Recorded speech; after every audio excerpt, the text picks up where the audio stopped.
If you're planning for or nearing retirement, one of the biggest questions you'll face is how much can you withdraw from your portfolio each year? It's a question that weighs on every retiree, and there isn't really a single right answer. But if you Google what is a healthy withdrawal rate in retirement, the first answer you'll see is usually the 4% rule.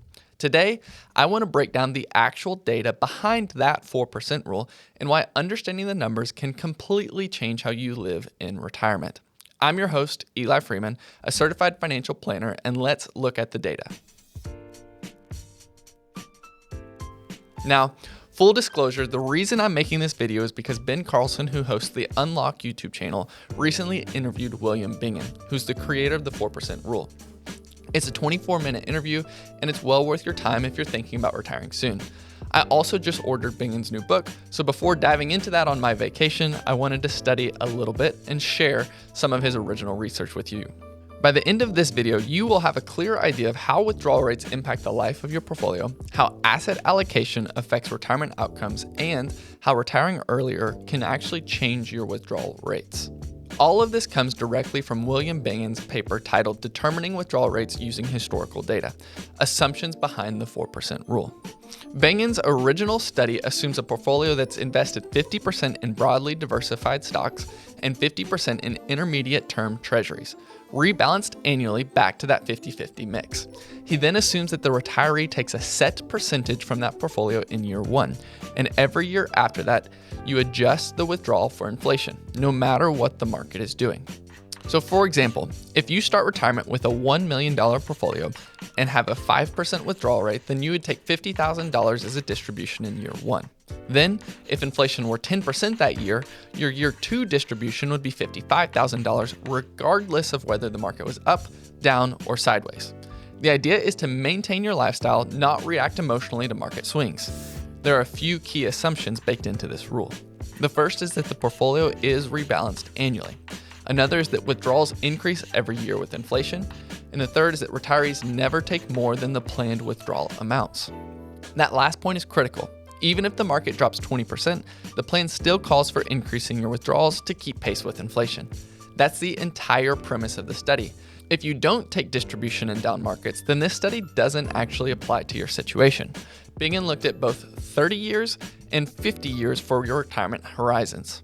For a 50-year retirement horizon, the safe withdrawal rate was closer to 3 to 3.5%. In fact, Begen wrote that a 3% withdrawal rate, quote, ensures portfolio longevity is never less than 50 years. This is especially relevant for people in their 40s or 50s looking to retire. For a 30-year retirement, Begen found that 4% as a distribution should be safe because in no historical scenario did a portfolio run out before 33 years at this distribution rate. This distinction matters. With rising life expectancy, many retirees today are looking at 30 to 50 years in retirement, not the traditional 20 to 25. Begen also tested different stock and bond allocations, from 100% bonds to 100% stocks. His findings challenged some conventional wisdom, and I was actually surprised by them. Allocating less than 50% to stocks significantly reduces portfolio longevity because the portfolio can't keep up with inflation. Begen says a 50-50 allocation is close to ideal.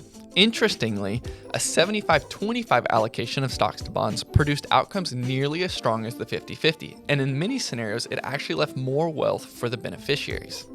Begen summarized it this way, quote, "It is appropriate to advise the client to accept a stock allocation as close to 75% as possible, and in no cases less than 50%. Allocations below 50% are counterproductive, lowering both accumulated wealth and portfolio longevity. Somewhere between 50 and 75% stocks will be a client's comfort zone." As someone who has gone through the Certified Financial Planner coursework and sits across from retirees every day, I find this data surprising.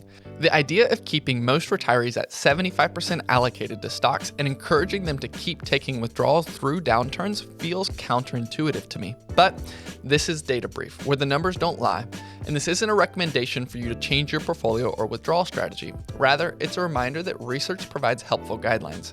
Your job is to work with your financial planner to find the right balance or allocation and withdrawal rate for your specific situation.